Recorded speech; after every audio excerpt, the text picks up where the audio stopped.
Baba Askofu, Wakristo wapenzi, familia ya Nyatete, haswa ndugu yangu brother Mkua. Tumsifu Yesu Kristo. Tumsifu tena. Kwaya hamjambo? Basi Baba Askofu, mapadri, yangu leo ni kuja kuomboleza na familia ya ndugu yangu Elias. Maana yeye ni kama ndugu yangu.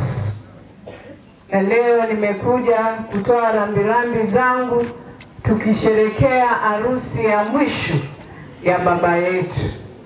Maana leo tunamwambia Mungu atupatie heri kwamba pia sisi siku moja tutakapolala tutalala tukijua ya kwamba miaka yetu kama ile amepatia baba yetu leo ni miaka ile tunasema kwa kimombo amefikia actualization of his life.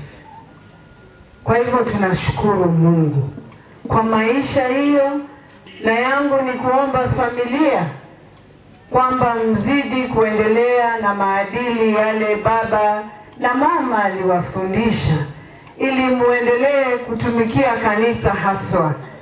Na sisi pia tutawaombea, na tunasema ya kwamba Mungu akamchukue na malaika wakutane na yeye anapoingia mbinguni. Mimi yangu itasema tu tuombee nchi yetu Kenya, na tusimame tukatae kama Wakristo kutumia madhabahu yetu kutenda yale sisi wanasiasa tunatenda. Na tusimame tumuombe Mwenyezi Mungu, maana nchi saa hii watu wanaumia sana, hasa na hii magonjwa, watoto wanarudi shule. Tunaomba Mwenyezi Mungu asimame Kenya.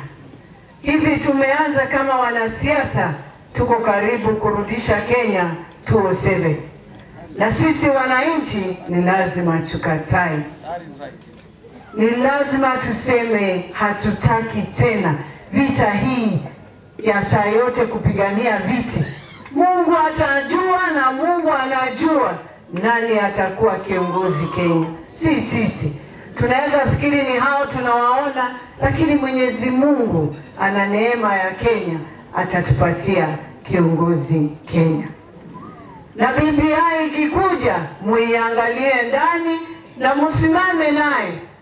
Msikuje kudanganywa hapa. Hivi ndio tunadanganywa, tusipoiangalia mnakuta vitu zingine zimepita, si ya kusaidia wananchi. Kuna ingine ya kusaidia wananchi. Nitamalizia hapo kwa kusema sisi kama kina mama tumekataa vita ya vijana kuuawa kiholela kwa sababu ya greediness ya sisi wanasiasa.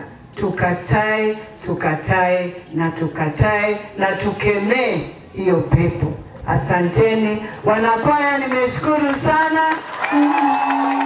Nasema asante, tumeimba na nyimbo Mungu anaiona, na nasema bado tutaendelea kuwasimamia. Mungu awabariki.